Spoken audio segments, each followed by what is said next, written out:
মই সদিয়াই কৈছোঁ। মোৰ আইজনীৰ চকুলো মচি মচি এসাঁজ নতুন পোছাক পিন্ধোৱাৰ সপোন এটা বুকুত বান্ধি মই গুচি আহিলোঁ ককাই। মই ভবাৰ দৰে নাছিল কথাবোৰ। পশ্চিমৰ পৰা পূবলৈ বলা বতাহজাকে আইৰ আচল খহওঁতে তোমালোকৰ বহুতেই হাত উজান দিলা। ৰজাঘৰৰ পৰা দূৰত থাকি তোমালোকৰ গান গাওঁতে মই বৰ অকলশৰীয়া আছিলোঁ ককাই। মোক বহুতেই নিচিনাটো ডাঙৰ কথা নহয়। সস্তীয়া বেপেৰুৱা কথাবোৰ মই যে এৰাই চলিছিলোঁ অ'। এনে কথা বহুতেই ভাল নাপায়। মই গুচি অহাৰ পিছত বহুতৰ মুখে মুখে মোৰ কথা।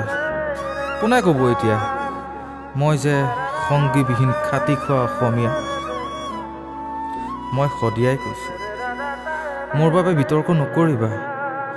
চিনা নিচিনা কথাবোৰ গৌ নহয় জানা।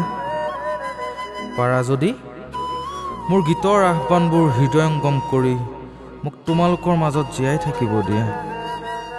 ককাইহঁত, তোমালোকে প্ৰতিবাদ কৰিবলৈ শিকা, নিজৰ বাবে, জাতিৰ বাবে। এদিন তোমালোক নিজৰ ঘৰতে আলহী হ'বা।